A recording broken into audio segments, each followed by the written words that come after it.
Olá, olá, queridos, tudo bem? Que bom que você está aí assistindo. Graças a Deus, mais uma vez estamos aqui para darmos continuidade com o nosso estudo. E eu peço a você que dá uma pausa aí, dá uma pausa no vídeo e faça uma oração, busca a direção do Espírito Santo para que você possa compreender com clareza esse estudo tão importante. E nós vamos dar continuidade. Eu quero trazer aqui algumas considerações importantes sobre o assunto de hoje, mas antes eu queria pedir para você assistir, você que não assistiu a parte 1, tá? Assista a parte 1 primeiro, para que o estudo de hoje faça sentido para você. Muito bem, vamos considerar então alguns textos importantes e vamos refletir, vamos fazer também uma breve revisão, né, antes de nós adentrarmos mais profundamente no tema de hoje. O primeiro slide que eu quero apresentar aqui está no livro Eventos Finais, na página 16, que diz: Deus estabeleceu, porém, um dia para o término da história deste mundo. A profecia se cumpre rapidamente, mas muito mais deve ser dito acerca destes assuntos tremendamente importantes.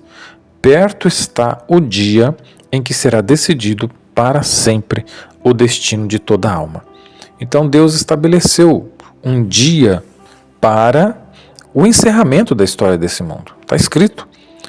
E nós podemos perceber que as profecias estão se cumprindo rapidamente. Tá? E está muito próximo o dia. De acordo com essa passagem, eu posso dizer, é uma passagem inspirada por Deus, posso dizer que Deus estabeleceu um dia para o fim deste mundo. E o fim já está estabelecido por Deus desde o começo desde o começo ele já anunciou o fim da história deste mundo. Mas acontece que esse fim, será que ele está longe ou está perto? De maneira nenhuma ele está longe. Está perto, está muito perto. E logo, o caso da minha vida, o caso da sua vida, vai estar decidido para sempre. Ou para a vida, ou para a morte. Então, eu sempre uso de repetição, tá, durante os estudos, para que a gente consiga fixar melhor o conteúdo, tá? Então, um outro texto que eu quero deixar aqui é Fundamentos da Educação Cristã, página 336. Esse dia do Senhor muito se apressa. Os falsos vigias estão erguendo o brado. Tudo está bem. Tudo está tranquilo, mas o dia de Deus se aproxima rapidamente.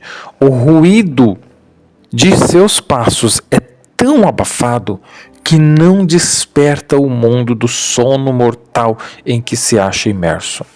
Enquanto os vigias clamam paz e segurança, lhe sobrevirá repentina destruição. E de modo nenhum escaparão, porque virá como um laço sobre todos os que habitam na face de toda a terra. Ele surpreende o amante dos prazeres e o homem pecaminoso como ladrão de noite. Veja que esse dia se apressa, diz a palavra de Deus. E tem muitos vigias falsos, tá? E eles estão vendo o caos neste mundo. Mas qual é a bandeira que eles estão levantando? Olha aqui, ó, uma bandeira falsa estão levantando. Tá tudo bem, fica tranquilo, ainda tem muita coisa para acontecer, Jesus vai demorar muito ainda para voltar, né? E só precisamos fazer um reset mundial, só precisamos colocar em pauta a agenda global, né? Quando nós falamos aí da política, né, que está acontecendo no mundo, aí nós vamos viver em harmonia, né? É isso que estão pregando aí. Mas então, diz a palavra de Deus, virá repentina destruição, virá o fim, e de modo nenhum escaparão. E tem aqueles que estão preocupados, né, estão despreocupados, né, são os amantes dos prazeres, os amantes do pecado, sabe da verdade, mas não toma decisão, de estar ao lado da verdade, não levanta a bandeira da verdade, não se posiciona.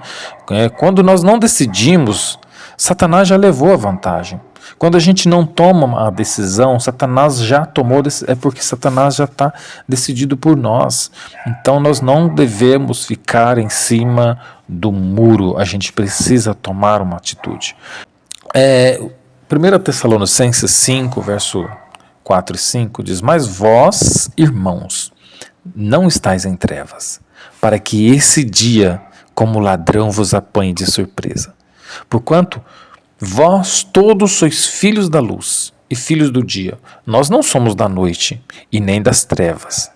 Olha, para aqueles que estão atentos ao desenrolar profético, aqueles que estão a olhar para Cristo, esse dia não virá como ladrão. É isso que está dizendo aqui. Você que está atento às coisas que estão acontecendo neste mundo, esse dia não vai vir como ladrão para você. Porque ele espera, ansioso pela vinda de Jesus. Ele está na luz, ele não está nas trevas, ele está vigiando. E eu sei que não compete a nós saber o dia, saber a hora da vinda de Jesus. Não, jamais. Mas a gente precisa acompanhar os desenrolar dos acontecimentos, daquilo que Deus deixou revelado. Isso é luz para os filhos do dia. E eu não estou aqui, queridos irmãos, para marcar datas, como já bem disse aqui nos estudos anteriores. Esse não é o meu objetivo, tá? O objetivo do estudo não é esse, e sim mostrar a proximidade que nós estamos vivendo da volta de Jesus. Esse é o objetivo, tá? Nós já vimos em outros estudos a relação dos dias da semana com o tempo da humanidade. Nós já falamos isso em estudos anteriores. Trabalhar 6 dias e no 7º dia descansar. Trabalhar 6 anos e no 7º seria o Shemitah, um ano de descanso, sabático. 7 ciclos de 7 anos, 7 vezes 7, daria 49 anos. E no 7º ano a terra descansa. E esse era o ano jubileu, né? 7 vezes 7, que dá 49. No 49º era o ano que se tocava uma trombeta e então introduzia o 50º ano, que era o ano jubileu. A terra descansa. Bom, a gente já viu aqui, quando a gente olha para esse gráfico, você vai ver que 1 milênio ou 1000 anos tem 20 jubileus. Logo, 2 milênios tem 40 jubileus. Você soma aqui 40 jubileus vezes 50 anos, que é o período de um jubileu, de um intervalo de tempo, é 2000 anos. Até Jesus, nós já falamos aqui, passaram-se um intervalo de 40 mais 40, que dá um total de 80 jubileus. Observa aí, ó. Tá? Se você não assistiu o estudo anterior, eu recomendo, mais uma vez, que você entra lá e assista para que esse assunto, parte 2, faça mais sentido para você. Tá? Nós aprendemos no estudo anterior, eu creio que ficou bem claro, que desde Adão até Jesus no deserto ou no batismo, que foi no ano 27, havia passado 4.000 anos de pecado. E se você não viu o estudo anterior, recomendo que assista antes de continuar nesse estudo, tá? Agora, eu vou fazer uma outra soma. Se você pegar 40 jubileus vezes 3, você tem quantos jubileus? 120 jubileus. 3 ciclos de 40 jubileus. Grave isso, tá? 3 ciclos de 40 jubileus. Você tem o que aqui? 120 jubileus. 120 jubileus. Tá? Cada jubileu tem 50 anos. Então você tem aqui um período de 6.000 anos. Tá? Que é 120 vezes 50, que é igual a 6.000 anos. Você percebeu? 6.000 anos. Será que isso não te lembra nada, não? Lá no estudo anterior nós falamos sobre os dias da semana, relacionando aí o sétimo dia como descanso, os ciclos de 7, como Deus trabalha com ciclos de 7. Sempre o sétimo era o ano de descanso, o sétimo dia da semana é o sétimo dia, que é o dia de descanso, e assim por diante. Bom, eu vou te mostrar agora como se Deus estivesse deixando uma figura para nós. Tá? Quando a gente olha para o ano do jubileu, ele aponta para os 6.000 anos. E também aponta para o ano da libertação. Ele está apontando para o quê? Para o milênio. Assim como depois do 49º ano havia sido passado pela terra uma trombeta, um chifre de carneiro, aonde o Gaal, que era o libertador, ele proclamava a libertação, o perdão, a restituição. Você vai ver que a cada 50 anos era comemorado o jubileu. Nós já estudamos isso nos estudos anteriores. Então, quando a gente vai começar a contar, você vai ver que a cada 2.000 anos você tem 40 jubileus. Nós vimos isso no estudo anterior. Então, você tem aqui um primeiro ciclo de 40 jubileus, da entrada do pecado até Abraão, onde Deus faz uma aliança, e mais um ciclo de 40 jubileus até o Messias. Então você vê que nós temos aqui, de Adão até o Messias, 80 jubileus, tá? E da primeira vinda de Cristo até a segunda vinda de Cristo, nós temos quantos jubileus pela frente?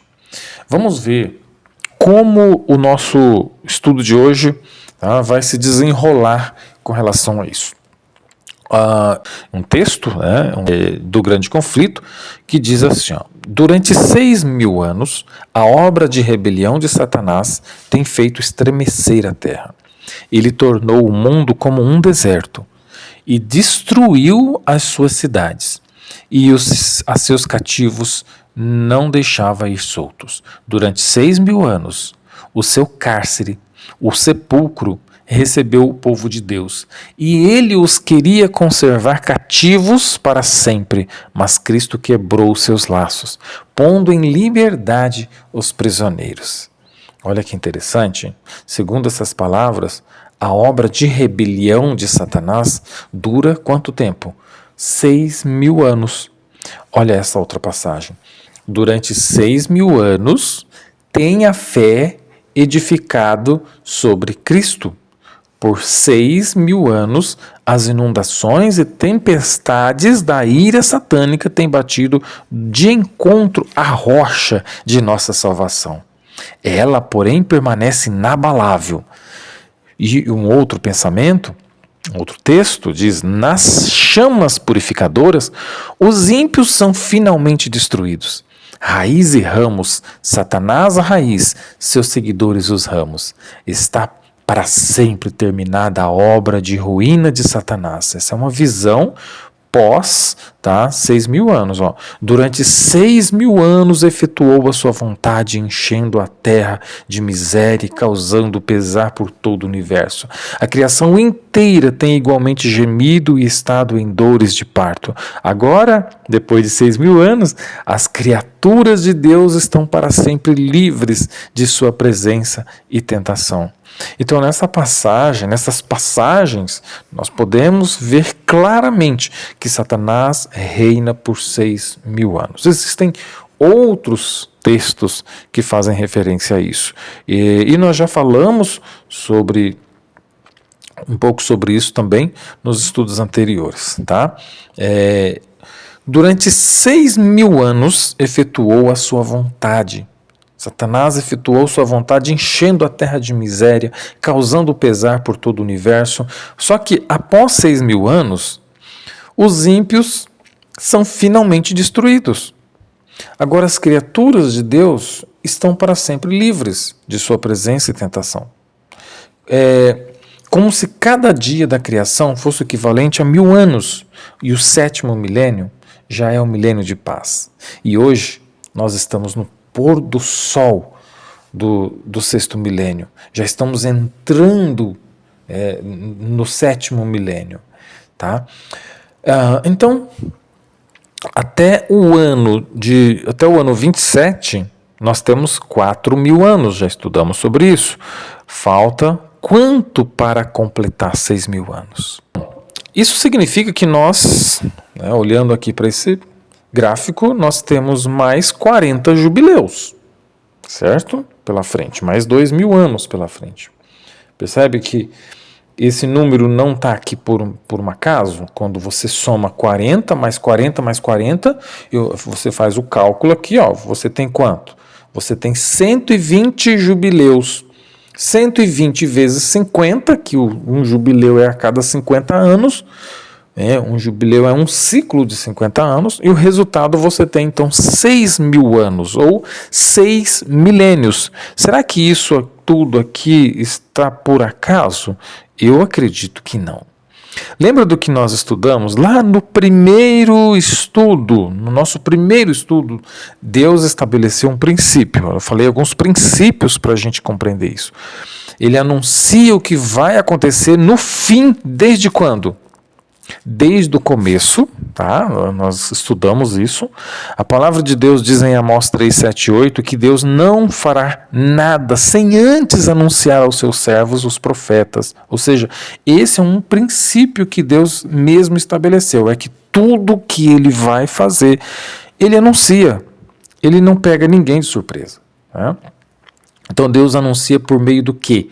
Por meio de figuras, de linguagem, por meio de parábolas, por meio de tipologias, ou aquilo que a gente costuma chamar de sombras e realidades.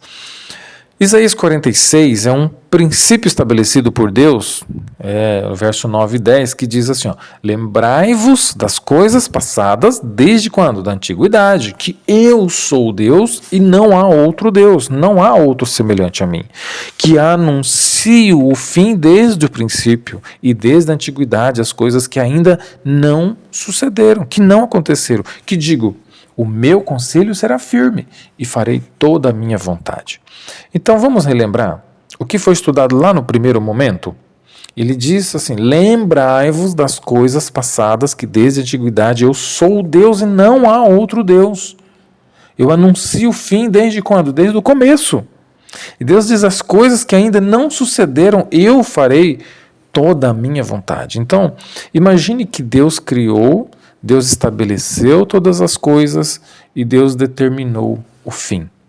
Então você consegue ter um entendimento das coisas que estão acontecendo e das coisas que estão para acontecer. Como? Apenas lendo, analisando as profecias e as coisas passadas, as coisas antigas, aquilo que foi revelado desde o princípio.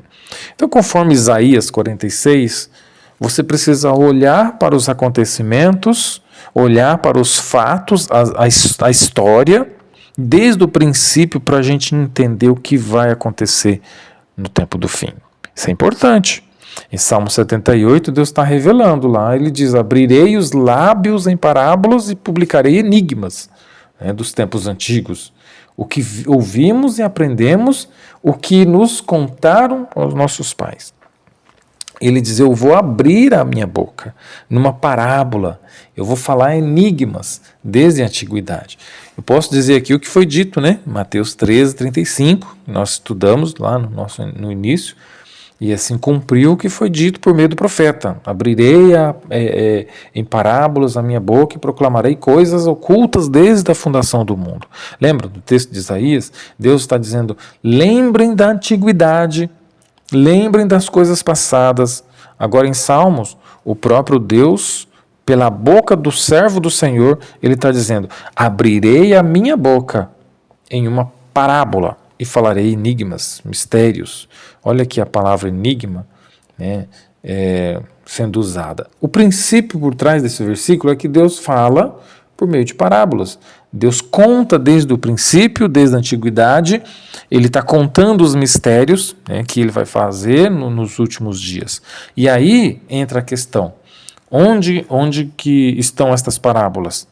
Quando a gente entra lá no Evangelho, você vai ver Jesus contando parábolas, né, Jesus comparando o reino do céu, né, através de parábolas. Você vai ver ali as parábolas da ovelha perdida, né, as 10 virgens, a dracma perdida e assim por diante. Né? Como Deus conta os enigmas, os mistérios desde a antiguidade.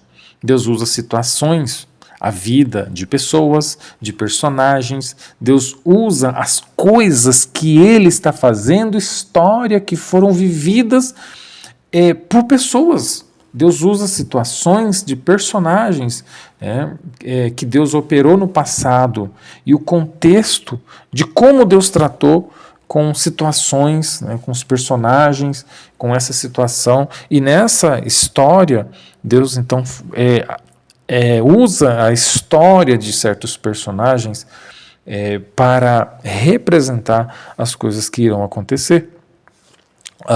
Por exemplo, assim como foi nos dias de Noé, será no dia da vinda do Filho do Homem. Então você tem muitas histórias onde a gente vai encontrar a parábola na vida dos próprios personagens bíblicos. A Bíblia toda ela é uma parábola apontando para o tempo do fim. Se a gente olhar dentro desse contexto, toda a Bíblia está apontando para alguma coisa no futuro. Né? Outro exemplo, Jesus lá em meio às suas falas, em meio às suas pregações, Jesus diz assim, que nenhum sinal seria dado ao povo incrédulo, senão o sinal de Jonas. E percebe que Jesus está dizendo que Jonas era um sinal que apontava para o Filho do Homem. Como é assim? Jonas esteve 3 dias no ventre do peixe, na profundeza dos oceanos, nos abismos dos mares. E Jesus está dizendo, olha, esse é um sinal. Jonas esteve 3 dias no profundo abismo. E no 3º dia Jonas voltou. Assim acontecerá com o Filho do Homem. Jesus estava dizendo que Jonas é um sinal, uma parábola, uma sombra, uma tipologia, cuja realidade ela se cumpre em Cristo. Então Cristo estaria 3 dias no sepulcro, na profundeza dos abismos, e ao 3º dia, assim como Jonas volta, Jesus também volta. E é interessante porque Jonas volta ao 3º dia e agora ele vai pregar, não só para o seu povo, mas ele vai levar a palavra aos gentios. E assim também aconteceu com quem? Assim aconteceu com Jesus.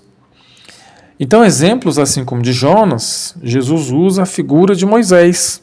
Quando o povo foi rebelde nos dias de Moisés, serpentes, né, foram enviadas por Deus, começaram ali a picar o povo, e o povo começa a morrer no deserto, porque eles estavam, né, sendo rebeldes, desobedientes com Deus. E você começa a analisar que Moisés agora foi instruído por Deus para ele levantar um cajado com uma serpente de bronze. Aí o povo, quando olha para aquela serpente de bronze, ele começa a ser curado, e aqueles que estavam morrendo são restaurados e passam a ter vida novamente. Só que o que é interessante nesta passagem, nesse texto, que você vai perceber que quando Jesus vem, Jesus vai mostrar que isso era uma parábola. Era uma figura que estava apontando para ele, que ele seria levantado na cruz e que todos aqueles que olhassem para ele, para Jesus, eles teriam a vida. Todos aqueles que foram picados pela serpente do pecado, pelo diabo, pela antiga serpente, eles agora, olhando para a cruz de Cristo, teriam vida e vida eterna. Então, por isso Jesus vai declarar o seguinte: assim como Moisés ergueu a serpente no deserto, importa que o Filho do Homem seja erguido, para que todo aquele que olhar para ele não pereça, mas tenha vida eterna. Percebeu que aquele acontecimento de Moisés era uma parábola? Era uma figura, era uma tipologia, uma sombra cuja realidade estava apontando para Cristo, da mesma forma como o próprio Cristo, falando agora da sua segunda vinda, na primeira vinda, Jesus fala isso. Jesus estava anunciando a segunda vinda. ele estava dizendo o seguinte, ó, que a vinda do Filho do Homem será como nos dias de quem? Nos dias de Noé.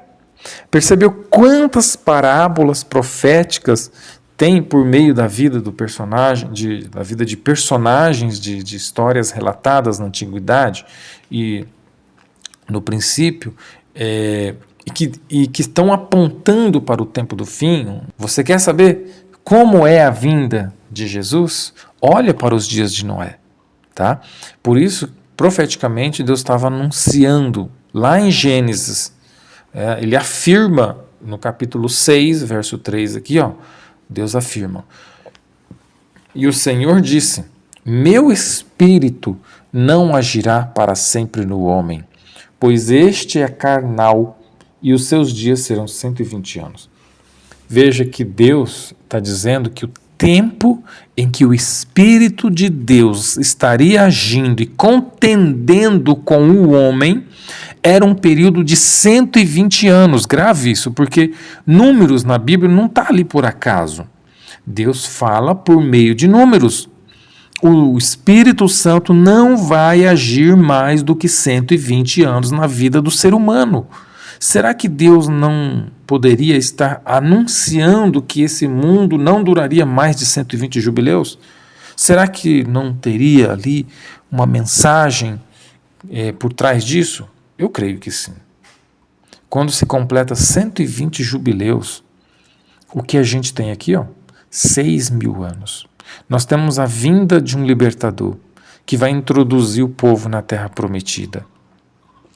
E olha só, quando você analisa aqui a história de Moisés, a gente vai ver 3 ciclos da vida de Moisés. 40 mais 40 mais 40. Aí vocês podem ler os textos, né, que estão aí depois. E olha só, viveu 40 anos no Egito, onde ele vivia em uma nação estrangeira. Depois ele vai para Midian e ele fica 40 anos no deserto de Midian. Depois Moisés volta, tira o povo do Egito, ele sela uma aliança no Monte Sinai e ele passa mais 40 anos no deserto. Antes de entrar na Terra Prometida, ele morre quando completa 120 anos. Completou 120 anos, agora vem o seu sucessor, Josué, que é um tipo de Cristo, já falamos isso em outro estudo, assim como Moisés também, ele que introduz o povo na terra do descanso, na terra prometida. O que é isso, Leandro? É uma figura que está apontando para Cristo, e deixa eu mostrar para vocês aqui, guarde bem esse número, 40 anos no Egito, 40 anos no deserto e 40 anos peregrinando com o povo de Israel.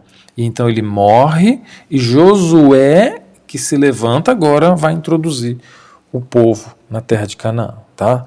Guarde bem isso. Lembrando que Josué, ele teve esses últimos 40 anos, ele esteve junto com Moisés. Então ele é quem vai introduzir o povo na terra prometida. Tá? Vai associando isso. Moisés vem, sela uma aliança. Você vê aqui, que Moisés vem, sela uma aliança, exatamente aqui, quando ele tinha 80 anos. E 40 anos depois é que o povo será introduzido na terra prometida. E veja que quando a gente pega aqui 6.000 anos e você divide, você tem espaços de 2.000 anos ou 40 jubileus. Olha se não parece a vida de Moisés aqui, tipificada. Então, esse gráfico aqui, a gente tem usado ele bastante. Os primeiros 40 anos de Moisés, que Moisés passou no Egito, aponta para o primeiro período das nações. Os gentios estavam sendo formados até Abraão. Os próximos 40 anos de Moisés, ele passa no deserto de Midian, apontando aqui para o período em que o povo de Deus estava sendo formado pela aliança de Deus com Abraão. Inclusive, quando Moisés está lá em Midian, ele contrai uma aliança casando com Zípora, em Midian. Após 40 anos em Midian, que quando acabou os 80 anos, 40 mais 40, Moisés vem para tirar o povo do Egito. E uma aliança está sendo feita agora com sangue. Repare bem isso. O cordeiro foi morto e passado nos umbrais das portas, e ele leva agora até o Monte Sinai, onde ele recebe a lei de Deus. E ele sela uma aliança com o povo. A nova aliança, como se fosse para nós. Percebeu que depois de 80 jubileus, Cristo vem também, tá? Cristo vem, sela uma nova aliança, o cordeiro é morto na cruz do Calvário, sangue é derramado. É como se Moisés fosse uma sombra que estava apontando para a realidade, que é o próprio Cristo. Porém, os próximos 40 anos aqui de Moisés é o período que eles estão no deserto, até entrar na terra prometida. E quando ele morre, se levanta agora quem? Josué. Josué, que é Jesus, significa Jesus. Josué é uma figura de Cristo no hebraico e Jesus no grego, o significado. E Josué, Jesus, quando se finda os 120 anos de Moisés, o que Josué faz? Ele introduz o povo na terra prometida. E quando completa, então, 120 jubileus, na contagem de 6.000 anos, quando completa 120 jubileus, você vê aqui a contagem de tempo do jubileu. Então, se completa o período em que Jesus vai introduzir o povo na terra prometida. Ou seja, Jesus nos leva, Jesus introduz na Canaã celestial. Então você vê que nesse momento agora nós temos o jubileu, a libertação, a restituição, o perdão, é o que Deus estava mostrando, que aquilo era uma sombra que apontava para o todo, para a realidade, para os 6.000 anos, aonde você vê que depois de 120 jubileus, quando Cristo vem, introduz o povo na terra prometida, ele está libertando da escravidão do pecado, ele está dando restituição, ele também está perdoando as dívidas. A pergunta é, quando completa 120 jubileus? Você deve estar esperando por essa resposta. Se até Jesus se passaram 4.000 anos, e nós estamos no ano 2024, quer dizer então que passou 6.024 anos, é isso? Quando completa os 6.000 anos de pecado? Essa também é uma pergunta que eu preciso fazer. Quando completa 6.000 anos de pecado? Ou será que já completou 6.000 anos de pecado? Então, para a gente responder, nós vamos fazer uma conta simples. Nós já falamos isso mais aprofundado no estudo anterior, mas eu quero trazer novamente apenas um texto inspirado por Deus, que diz assim, Cristo, no deserto da tentação, ficou no lugar de Adão para suportar a prova a que ele deixou de resistir. Ali Cristo venceu em lugar do pecador. 4.000 anos depois de Adão volver costas à luz de seu lar.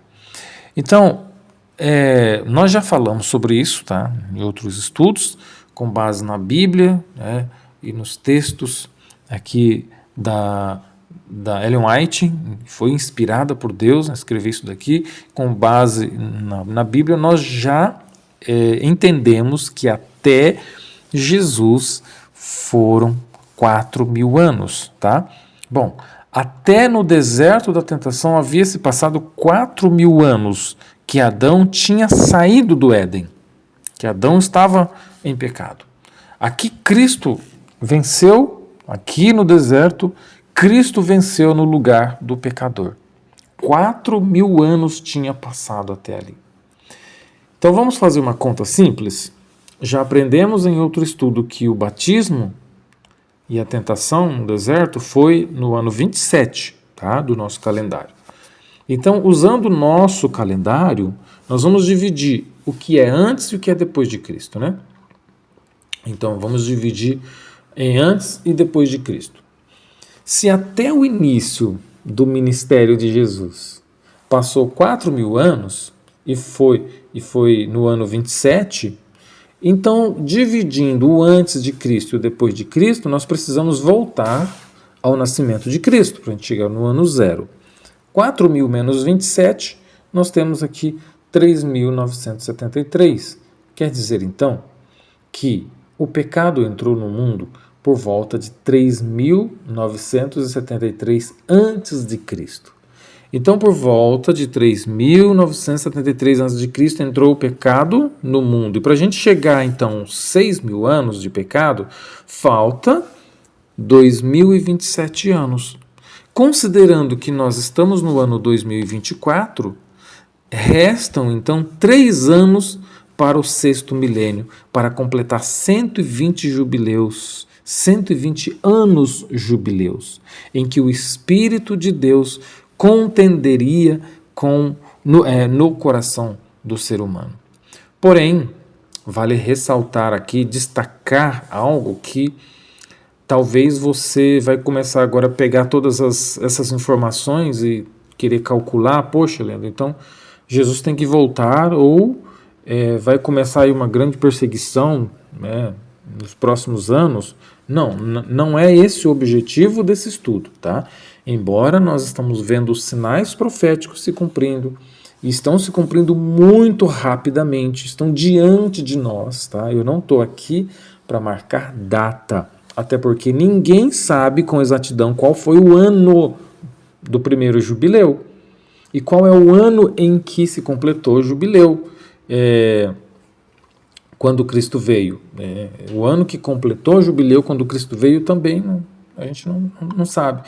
Então, ninguém consegue determinar com exatidão por causa de várias variáveis. Por exemplo, ninguém sabe com exatidão o ano que Jesus nasceu. Inicialmente, as pessoas calcularam o ano de Cristo, do nascimento, no ano 0, tanto que eles criaram um calendário com base no ano do nascimento de Jesus. Só que depois descobriram que essa data estava errada, porque o próprio Herodes, que perseguiu e mandou matar Jesus quando era criança, ele morreu 4 anos antes dessa data do ano 0. Então a gente já vê que o nascimento de Jesus se deu pelo menos em 4 anos antes de Cristo. Então o cenário está se montando para uma grande tribulação, para uma perseguição do povo de Deus. O cenário é inegável, nós estamos vendo, só não vê quem não quer. A gente, até pessoas que não leem a Bíblia estão percebendo que o cenário mundial está diferente. A gente já vê aí muitas agendas mundiais sendo formadas, que podem sim estar apontando ou pelo menos montando, aliás, já está montado um cenário para a perseguição dos guardadores dos mandamentos de Deus. A gente vê um cenário pronto para um bem comum na questão ambiental, para um domingo verde, com um pedido aí de urgência, para até 2030. Então percebe que nós estamos vendo tudo se caminhando de acordo com aquilo que a gente já vem estudando há muitos anos. Há 200 anos atrás a gente já tinha recebido informações, quase 200 anos atrás, recebido informações das coisas que iriam acontecer e que hoje a gente está vendo um cenário se fechando. Nós estamos vendo muitas ideologias sendo disseminadas que vão contra os ensinos da palavra de Deus. Então a gente vê que tudo está se montando ou montado para que daqui a pouco aqueles que estiverem envolvidos com as coisas deste mundo não terá mais tempo para preparação ou até para sair das grandes cidades. Por isso que eu sempre digo, a gente não está aqui para marcar data, eu estou aqui para mostrar que o tempo está próximo, está muito próximo, e nós não temos tempo a perder neste mundo. E se você está aqui nesse estudo, é porque você tem o interesse de estar a par deste assunto. Se você está assistindo esse estudo neste momento, é porque o Espírito Santo tocou no seu coração de entender o tempo em que nós estamos vivendo e de criar dentro de si um senso de urgência, de preparação espiritual para a volta de Jesus. A Bíblia diz que ninguém sabe o dia e nem a hora. Tá? Ela mostra para nós, sim, que muitas pessoas compreenderiam o tempo de sua visitação. Assim como nos dias da primeira vinda de Jesus, a gente vê que muitas pessoas começaram a se retirar do templo por causa da corrupção. Muitas pessoas iam para o deserto, muitos sabiam que tinha chegado o tempo, né, do Messias aparecer, através dos estudos, né, das profecias de Isaías, de Daniel. Então eles percebiam que tinha chegado o tempo do Messias nascer, do Messias, ou melhor, do Messias aparecer. Então eles tinham essa expectativa.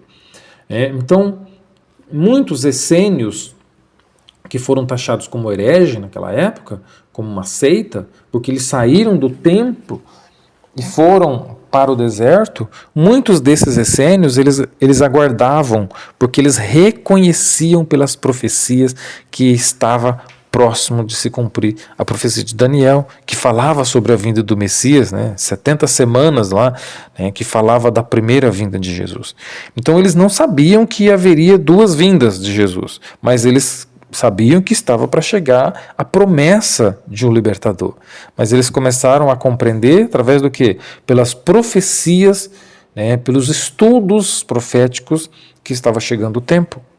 Tá? Então, da mesma forma, hoje, nós estamos vendo que muitas pessoas estão acordando, vendo que está chegando o tempo da segunda vinda de Cristo.